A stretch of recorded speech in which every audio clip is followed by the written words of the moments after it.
Salut tout le monde. Bon, j'espère que vous allez bien, j'espère que vous êtes en pleine forme.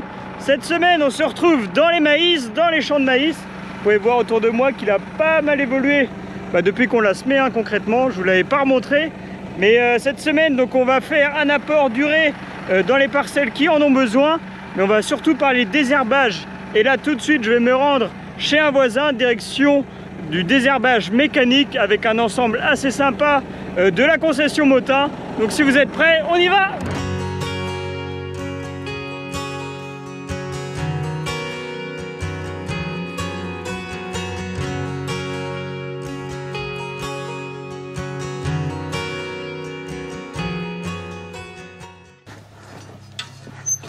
Salut Emmanuel. Salut. Tu vas bien? Ça va et toi? Ça va, ça va. Bon, Qu'est-ce que je fais ici? Qu'est-ce que je suis venu voir? Bon, aujourd'hui tu viens voir un petit chantier de binage du coup. Ouais. Petite démo de binage donc sur du maïs, donc on va regarder ça. Donc là, ce que j'ai compris, c'est une parcelle exploitant bio. Voilà, une exploitant en bio, qu'ont avec eux également une bineuse Phoenix. Ok. Donc qui vient tout juste d'être livrée. Donc c'est la première année. voilà, première année de binage pour eux, donc avec la marque Phoenix. Et puis pour vous présenter la marque, on est venu avec la deuxième machine pour faire une belle petite vidéo quoi. Donc dis-moi un peu la machine en elle-même, qu'est-ce qu'elle a de dire spécifique? Ouais, donc au niveau de la bineuse, donc la marque Phoenix, donc déjà ce qui est pas mal, c'est que c'est une marque française, c'est fabriqué en France. Intéressant. Donc voilà, nous on est parti sur cette machine-là parce que voilà, elle avait des propriétés techniques qui étaient assez intéressantes du fait d'un guidage par caméra, donc avec des caméras de dernière génération. Donc, adaptable à tous les tracteurs déjà. Voilà, donc une machine adaptable à tous les tracteurs. Il y a juste la règle des pneumatiques voilà, sur le tracteur, mais voilà, après, pareil. Ça colle à tout le monde quoi. Ça colle à tout le monde, pas besoin de GPS ou d'autoguidage, ça fonctionne très bien. Ce qui est peut-être important dans l'aspect si on achète ça en Cuma, si tout le monde n'est pas forcément équipé de système GPS. Enfin nous les premiers à la faire, on n'a pas de système GPS. Ouais. Au moins tout le monde peut la prendre, s'en servir. C'est ça, ouais. La seule condition je dirais c'est d'avoir un tracteur qui reste attelé dessus quoi. Ouais. Ouais, parce que bon, au niveau attelé. Et puis au niveau du troisième point, il y a un petit réglage d'un capteur, donc voilà, c'est celui-là qui est un peu important, mais. Ouais, quand ils partent sur la saison de désherbage, faut maintenir un tracteur dessus comme ça. C'est ça. Au moins tout le monde prend le même tracteur, tout le monde a les mêmes réglages. C'est ça. Et il n'y a pas de surprise. Voilà.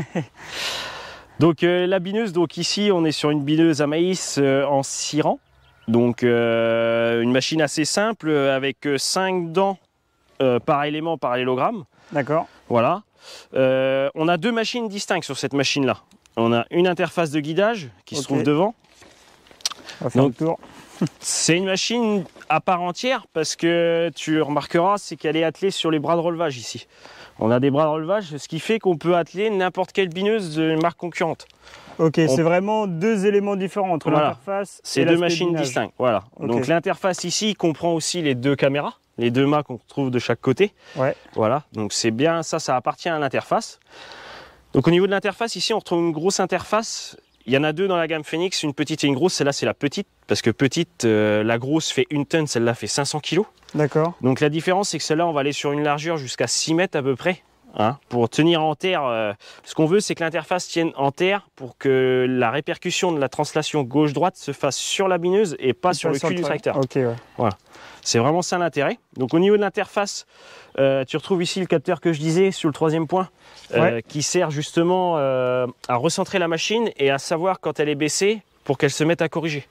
Voilà, c'est lui qui va être important. Au niveau de l'hydraulique, ça demande un pompage continu de 18 litres minute, donc n'importe quel tracteur est capable de l'emporter. Ça va plus. On peut mettre le SAM dessus, ça va y aller. Voilà, c'est juste le poids après de la machine qui va faire qu'il va falloir laisser le tracteur devant, mais voilà. Donc au niveau de l'interface, on a des vérins ici qui servent à la translation, donc 25 à gauche, 25 à droite. D'accord. Voilà, donc un bon dégagement. Et si on part sur l'interface d'1 tonne, comme tu m'as dit, oui. Donc là on part sur une débineuse de 8... Au-dessus de 6 mètres jusqu'à 20 mètres si on veut. Voilà, donc, mais par contre, ce qu'il faut bien savoir, c'est que quand on dit bineuse, c'est largeur égale au semoir. Toujours. Ouais, ce qui est super important. Si on sème en 6 rangs, il faut avoir une bineuse 6 rangs. Si on sème en 8 rangs, voilà. enfin semoir 8 rangs quoi. C'est ça. Pour avoir vraiment les bons... Voilà. Donc après, les bons ce qui est réglages, possible, voilà, nous, je vais y venir après, mais on peut aussi biner en 4 ans. En modifiant 2 dents et en escamotant un parallélogramme, on peut biner en 4 ans. Du fait aussi que j'ai mis une caméra. Vous remarquerez qu'il y a une caméra qui est ici, qui suit le rang à ras le pneu, et une qui est sur l'extérieur là-bas pour faire du 6 rangs. Donc celle-là sert que aux 4 ans. D'accord. Voilà. Et donc les au deux, moins, celui, enfin, en concrètement en Kuma, celui qui sème en 4 ans, il peut s'en servir. il peut s'en servir, il Elle est modifie. beaucoup plus polyvalente quoi. Voilà. Okay. Et pareil, si on achète une bineuse 6 rangs aujourd'hui et que dans la Kuma on a un projet 8 rangs l'année prochaine en semoir à maïs, on rajoute des extensions de poutre ici, un parallélogramme et notre bineuse est passée en 8 rangs. Ah ok, on peut vraiment la modifier comme on a, enfin comme on en a besoin. C'est du sur-mesure, voilà. Ouais, en gros, ouais. Ah, ce qui est intéressant, parce que si, parce que c'est des machines qui, voilà, qui coûtent relativement cher, on va dire à l'achat. Oui. Si ton semoir, tu le changes pas tous les ans. Non. Une fois que tu le changes, s'il faut aussi changer la bineuse à chaque fois. Ça fait un gros investissement. Économiquement, c'est, ouais, c'est, on va dire plus compliqué quoi. C'est ça. Ok. Donc après, pour l'interface, donc c'est vraiment le cerveau de la machine. Ça va être ici, ça va être les caméras. C'est des caméras dernière génération de la marque Tillet et Nag.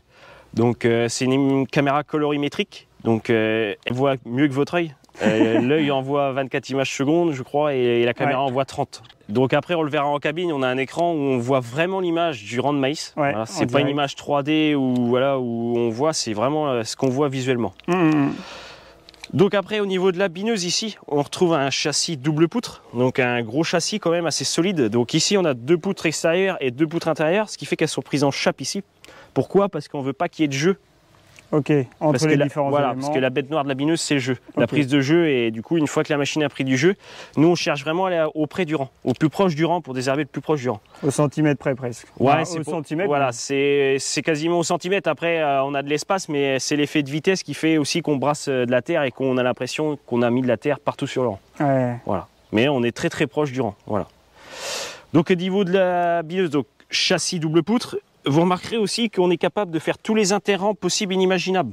Sur la poutre, à aucun moment on a quelque chose qui gêne. Si on veut décaler les éléments, on peut le faire. On peut le faire. Moi, avec en démo, j'ai biné du plan de poireau à 30 d'écartement entre rangs sur des planches de 5 rangs. J'ai biné de la céréale en 25 d'écartement entre rangs aussi. Et il faut savoir, c'est que les caméras sont capables de voir des rangs jusqu'à 12,5 d'écartement au minimum. Ah, donc c'est hyper précis quoi. C'est hyper précis. Ceux qui sont en maraîchage, ils peuvent aussi l'utiliser en fait. Voilà, c'est ça. Donc, en plus dans la Manche, on a pas mal de maraîchage. Voilà, c'est ça. Donc 12,5 d'écartement. Par contre, ce qu'il faut bien savoir, c'est obligatoirement semi-RTK, reprise des lignes RTK sur de la céréale. Là, il faut être obligatoirement au centimètre. Voilà. Pas le choix. Donc après, au niveau des parallélogrammes, ici on retrouve un parallélogramme ici avec 5 porte-dents, comme je disais, et 2 disques protège-plans. Donc là, j'étais en train de les escamoter justement parce que j'ai déjà fait un tour dans le champ et visuellement, je voyais qu'il fallait plutôt les enlever parce que le maïs est déjà assez développé. D'accord. Donc au niveau du parallélogramme, ici, nous, là, vraiment la grosse importance ici, ça va être là au niveau des axes, des articulations, les 4 axes qu'on a ici. C'est qu'une bineuse qui travaille de haut en bas, il n'y a pas de problème. Une bineuse qui a une interface de guidage, elle fait que de corriger droite-gauche. Et quand votre machine est plantée au sol, eh ben, voilà, ça va vite prendre du jeu en fait. Et nous, c'est vraiment ce qu'on ne recherche pas parce qu'on veut approcher auprès du rang. Donc là, la particularité de chez Phoenix, c'est cet axe-là, que j'ai justement dans la main, c'est qu'on retrouve une douille pleine, filetée à l'intérieur, et là, on retrouve une douille à tête conique. Ce qui fait que si notre élément, on voit qu'il prend du jeu, c'est juste qu'il est desserré. On reprend une clé Allen, on resserre, on élimine le jeu. Et quand c'est un boulon comme ici, et que le boulon, une fois qu'il a ovalisé, on peut resserrer, c'est ovalisé, c'est mort. D'accord, donc ça permet de ne pas avoir de jeu, et s'il y a un léger desserrage... Voilà, et dans la longévité, voilà, la machine va durer beaucoup plus longtemps. D'accord. Pareil, gros point fort qu'on a, c'est que beaucoup d'autres machines sont juste posées par leur propre poids au niveau du parallélogramme. Ici, donc, tu remarqueras de chaque côté, on a une jauge. De ce côté-là, pour la profondeur de la roue Farmflex, donc c'est elle qui va déterminer la profondeur de travail. Donc on a un curseur de chaque côté et on voit à quel réglage on est. Et de l'autre côté, on en a une autre. Donc de ce côté-là, c'est pour la pression au sol, parce qu'on a un ressort au milieu. Et du coup, on peut monter jusqu'à 150 kg de pression au sol. Donc l'élément, autant te dire que si tu le prends au bout, tu n'arriveras pas à le lever à la main. Voilà. Donc dans tout... Moi avec mes gros bras en plus. Voilà, dans tout type de sol, on est capable de rentrer la bineuse dans tout type des de sols battus, plus ou moins battus. Voilà, ou dans des techniques, on va dire TCS ou quoi. J'ai vu être obligé de mettre la pression à fond et voilà. Et là, ça rentrait. Ça rentrait, ouais. C'est vrai que là en ce moment, on a eu pas mal de pluie là dans la Manche, donc forcément les sols sont assez frais, assez ouverts, faciles à travailler. C'est vrai que en plus, le gros intérêt aussi de la bineuse, c'est s'il y a de la battance, si on prend des gros orages, là, des fois la terre elle est cachetée, c'est du béton quoi. Voilà. Et le fait de rouvrir avec la bineuse, ça permet que l'humidité rentre derrière. C'est ça. C'est pas. Nous on l'avait fait il y a 2 ans sur la ferme, je crois, parce qu'on avait c'était du béton quoi, la parcelle, ça pouvait plus respirer quoi. Et on avait fait la stratégie de passer un coup de bineuse pas pour désherber forcément, mais plus pour rouvrir. Donc après chez Phoenix aussi, j'en ai pas parlé, mais on a aussi la gamme houle rotative justement qui sert vraiment plus à écouter. Et des passages en plein, même pour le désherbage. Ici dans cette ferme-là, ils en sont équipés d'une une bineuse Phoenix que tu pourras peut-être voir à la ferme tout à l'heure, mais voilà. Donc après au niveau du parallélogramme ici, donc voilà, on règle la profondeur et la pression avec les 2 vis qui sont ici. Au niveau des porte-dents ici, on retrouve des coulisses. Ici donc l'avantage c'est qu'on a un boulon, même s'il se dessert, on ne perdra pas la coulisse parce qu'ici elle est ajourée ici. Donc on ne peut pas perdre la coulisse. Ici on a 5 dents vibrantes avec en bas tu remarqueras une dent en demi-cœur. On a un demi-cœur ici pour pouvoir approcher au plus près du rang justement. C'est vraiment cet aspect-là qu'on recherche. Et de l'autre côté des dents en cœur justement pour éjecter un peu de la terre de droite et de gauche. Quand on bine, voilà, c'est l'effet vitesse qui va faire que la terre va sur le rang avec la vitesse. Voilà. Pour, on va dire, désherber entre chaque pied de maïs, quoi. Voilà, c'est ça. Donc après, en option, vu que c'est un peu du sur-mesure chez Phoenix, c'est qu'on peut rajouter des doigts cresses, on peut rajouter des socs buteurs, on peut mettre des dents lame le lièvre, voilà, on peut vraiment faire du sur-mesure, rajouter des peignes, voilà, tout est possible. Tout est possible et imaginable en fonction des besoins du client. Voilà, on peut créer une bineuse sur mesure en fonction du semoir du client, et voilà. Surtout plus dans le maraîchage, mais voilà. Ça marche. Donc voilà, au niveau de la bineuse, assez rapidement. Donc après, Phoenix, j'en ai pas parlé, mais voilà, à la base, c'est des agriculteurs en bio. Qui ont lancé la... Voilà, c'est une ferme en bio en Bourgogne qui a à peu près 400 hectares, qui sont en bio depuis plus de 20 ans. Et c'est eux qui ont lancé, qui ont créé leur bineuse. Voilà, parce qu'ils étaient importateurs avant d'une marque qui s'appelle la Zone Bichler, et ils voyant que ça n'évoluait pas, ils ont voulu créer leur propre marque. Voilà. Non, mais en plus, c'est 100% français quand même. Non, mais c'est des choses. C'est quand même assez important. Voilà. On parle jamais assez du Made in France, donc là, c'est du 100% Made in France, Massey Ferguson. En plus, Massey et bineuse, quoi. Voilà. Bon, plus qu'à faire voir ça en image, donc on risque de tourner à 2 machines. Parce que là, il y a les agris, du coup, qui ont mis la machine en route hier, qui sont dans l'autre partie de la parcelle. Donc c'est les 2 mêmes bineuses. Exactement les mêmes, configurées pareil. Voilà. Donc là, on va tout mettre en route, histoire de montrer ça, voir si ça marche ou pas, parce que c'est bien beau de parler, mais voilà, c'est ça. Il faut aussi voir ça en action. Allez, c'est parti.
Bon, nous voilà arrivés en cabine, donc avec Emmanuel. Donc là, on va parler un peu de comment ça fonctionne. Ça fonctionne, voilà.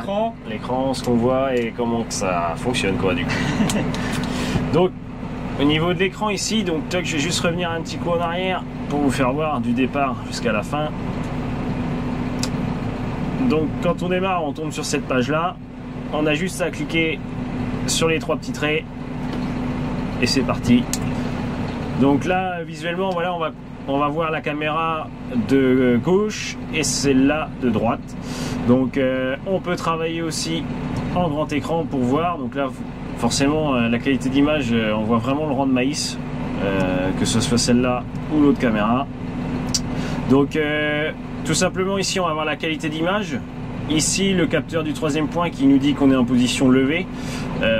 Comme ça, c'est ce qui permet aussi d'avoir le compteur d'hectares. On a un compteur d'hectares sur la machine. Ici, on peut allumer les feux de travail pour améliorer la qualité d'image. De ce côté-là, on va avoir la jauge kilométrique. Et cette dernière jauge-là, c'est pour le correcteur de dévers.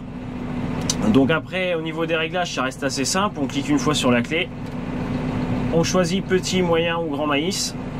Et si on fait encore une fois la clé, on va avoir ici justement la tâche en cours, donc 23 minutes, 0,47 hectares, donc on peut remettre à 0 et on a le compteur global de la machine. Donc voilà, on a juste ça en réglage et c'est tout. Après on met le pompage continu en route sur le tracteur, on pose et c'est parti. Bon voilà, c'est hyper simple, de toute façon voilà. C'est tous les outils d'aujourd'hui, plus ça va plus c'est simple. Après le tout, c'est des bons réglages. Voilà. Comme je dis souvent, il faut arriver dans la parcelle, prendre du temps à régler au départ. Régler la machine, l'idéal quand vous vous lancez dans du binage, c'est bien vérifier votre semoir à maïs. Ouais. Parce que c'est pas toujours le cas, on le croit qu'il est à 75 et quand on prend un mètre, c'est pas toujours vrai. Il est à 80. 80, voilà, donc c'est vraiment à faire attention à ça. Ok, bon bah allez, on est parti pour un petit tour. Voilà.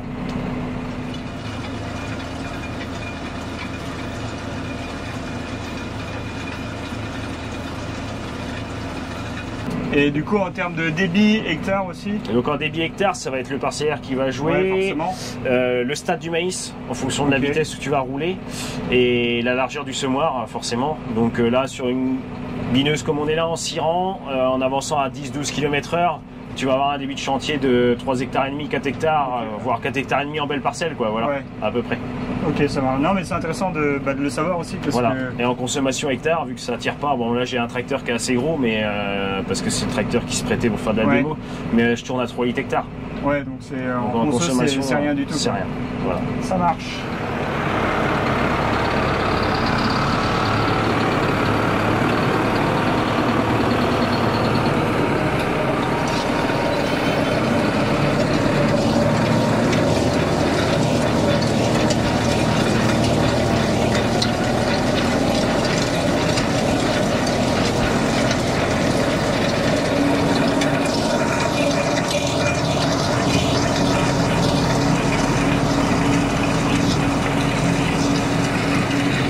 Le boulot que ça fait quand même, c'est assez impressionnant.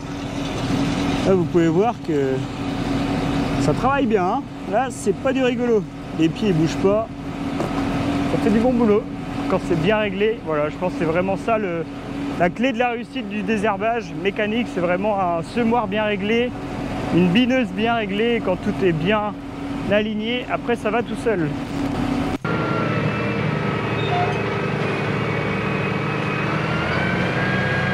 Bon allez, je reprends mes affaires. Merci à Motin de m'avoir accueilli chez leurs clients pour voir la machine en action. Et puis bah moi je repars à l'épandage duré. Et eux ils continuent leur désherbage parce qu'ils ont quand même 42 hectares à passer. Donc bon, à 2 machines ça devrait aller pas mal, ça devrait aller vite. Mais il y a quand même un petit peu de taf à désherber.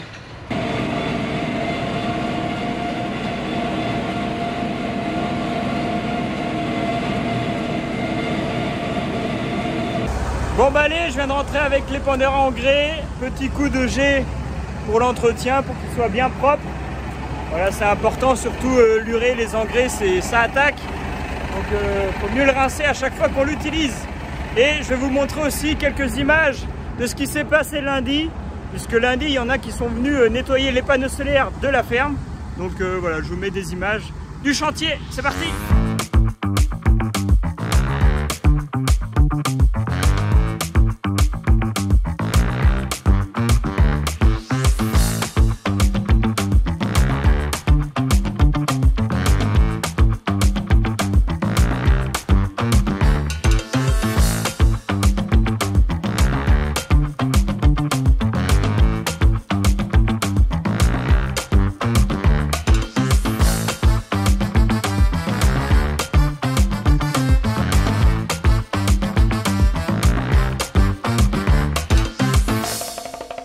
Bon bah allez, les panneaux solaires sont bien propres, ça brille de mille feux, prêt à produire des kilos et des kilowatts d'électricité.